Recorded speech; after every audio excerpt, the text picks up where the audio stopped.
Hello, it's John Heaton, and today I'm going to review a live album from Paul, live at the Amoeba Music Store in Hollywood, 2007.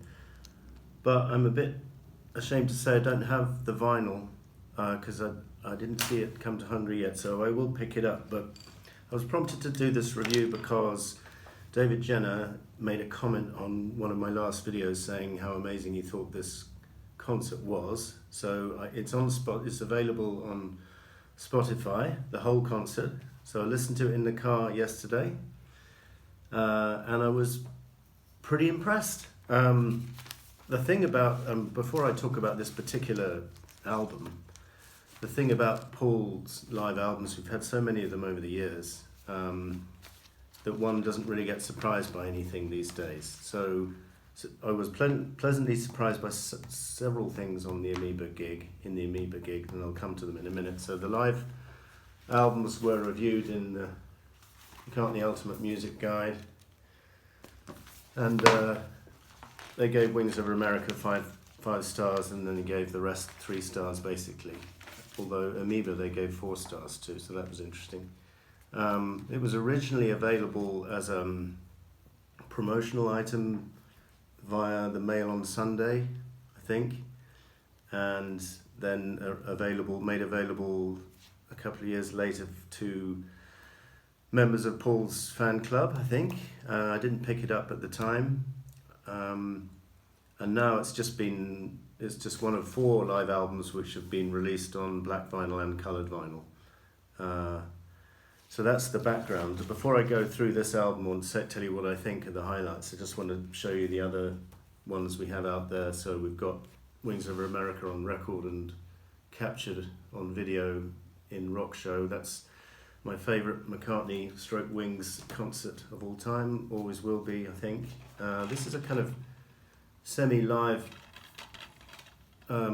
performance with Paul and his new band just before they set off on the 89-90 tour. So they're promoting Flowers in the Dirt, and there's quite a few Beatles tracks, and I was also interested to see Sea Moon is on here, which turns up on the Amoeba album. And then we've got Tripping the Live Fantastic, which was a document of the 89-90 tour, which I saw, I think it's about 10 times. But I have to say, I don't play the CD at all. It's one of those things with me, live albums that haven't really interested me as much as studio albums. I think that's a general rule, Wings Over America definitely being the exception. It's all very well when you're at the concert, you enjoy it, but when you come back home, you don't necessarily want to hear a live recording, because the sound isn't quite normally as good as the studio. This was the Unplugged thing from '91, and I was very lucky to see him. One of the promotional gigs he did for that album was at the Mean Fiddler pub in Willesden, North London. So can't have been more than about, I'd say 500 people in that, or maybe less even. Very intimate atmosphere, and I think gigs like that are probably more interesting than the big stadium gigs. And there's something unique about the Amoeba gig, as we'll see. So this Nebworth thing, Paul is appearing alongside Elton John and Status Quo, Pink Floyd, Dire Straits. It was a kind of one-day festival, and he came on at the end and did Coming Up and Hey Jude before Pink Floyd without Roger Waters. Paul is Live, 1993. That's just come out on vinyl as well. Saw that tour 5 times. And that was quite interesting because tracks like Drive My Car were done for the first time.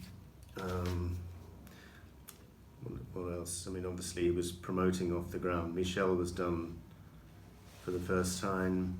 Penny Lane was done. I don't think Penny Lane was on the 1990 tour. So there were a few Beatles tracks performed for the first time. Mystery Tour as well, I see. And then we've got these succession of stadium DVDs, which I don't really play at all. I think I've played them each once, if you're lucky. Barely managed to get through some of them. They're just not very interesting. The Red Square one, I suppose, quite interesting. having the Russian fans interviewed and giving them memories of what it used to be like growing up in Russia when it was all communist and they couldn't access Beatles records unless they smuggled them into the country.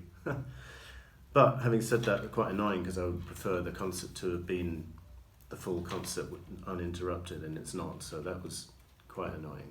But I noticed I've Got a Feeling is on here, which turns up on Amoeba. And then we've got this Good Evening in New York City, which again, it's one of those anonymous gigs, which is, you look at the track listing and it's quite mouth-watering, and then you listen to it and it doesn't really do much for you, or it doesn't do much for me anyway. So let me come to the Amoeba album, and I'll tell you what I like about it. He's performing 5 new tracks from the album of the time, Memory Almost Full. And that's a lot of new tracks. He hadn't done that since the 1889-90 tour, when he performed 6 new tracks from the then current album Flowers in the Dirt. So it's good to see so many new tracks. Only Mama Knows, Dance Tonight, House of Wax, That Was Me, and Nod Your Head, all performed live. And just the one Wings track, but it's a good choice. A storming version of Sea Moon, absolutely storming, love it. As I say, he did it back in 1990, warming up for the 89-90 tour. I don't think he actually did it on the tour, but it's good to see him perform it with gusto. And the band, by the way, it's normal crew: Rusty Anderson, Abe Laboriel Jr., Brian Ray. Although Wicks is not on keyboards for this Amoeba gig, it's David Arch, which I thought was quite interesting. Ringo was in the audience, apparently, along with some small children and grandparents, and it must have been quite a nice atmosphere. I've never visited this music store in Hollywood, but I'm guessing it's a record store, or maybe not records anymore. Maybe it was stocking CDs more by 2007, or when it's described as a music store. So, if any of you can clarify what that means, I don't know. But anyway, what I was really blown away by from this Amoeba gig is the version of Here Today. It is sung very emotionally. Paul can hardly get through it. He's choking, and it must have been emotional having lost John, George and Linda, and then Ringo's in the audience, and they're just a combination of everything. And he pays tribute to John, George and Linda before the song starts. He's clearly written the song about John at the time, but when he's singing it, he's probably thinking of Linda and George and John, all 3 of them really. And it was almost too much for him. And then at the end he says, just about kept it together there, but I don't care, we're all adults, we can cry, can't we? And it was just very emotional to hear. It's a storming version of I've Got a Feeling.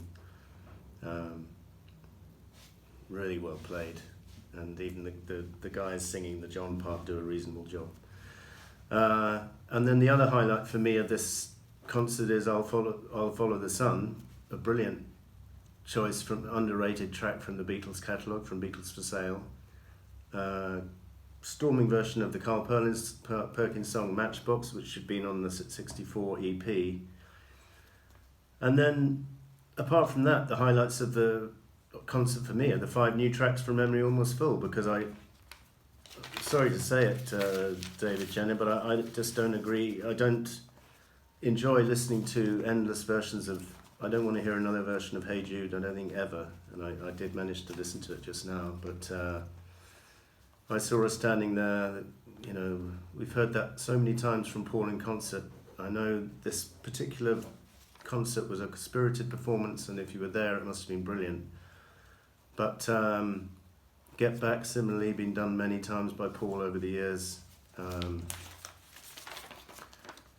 Let It Be, don't need to hear that again. Lady Madonna, great tracks, all of these. But if I want to watch a video of them or listen to a recording of them, I'll go back to the original Beatles version or Beatles video. So back in the USSR, none of those ones did much for me. But I'm grateful for you, David, for prompting me to check this album out. I would have done so eventually anyway, but the reason I was reluctant to is because, as I've said, most of Paul's live albums leave me a little cold, Very happy to say that this one worth the admission price. By the way, on Spotify, so you don't have to pay anything if you've got Spotify. It's brilliant value for money. Worth listening to the album just for Sea Moon and the version of Here Today and the version of I'll Follow the Sun. Those are the three surprises, as well as pretty damn decent versions of Only Mama Knows, which is a great rocker, and very good version of House of Wax with the two guitar solos being slightly different to the record. And that was me. Very good live version of that. So it's a strong album, and it deserved to be 5 songs in the set. Obviously missing a little bit of Wings material, and not that we want to hear Band on the Run or Jet any more, or Let Me Roll It, but he could have been more adventurous, I suppose. He performs Calico Skies from Flaming Pie as well. So anyway, that was Amoeba. Sorry I don't have the vinyl or anything to show you, but thanks for watching. We'll see you next time.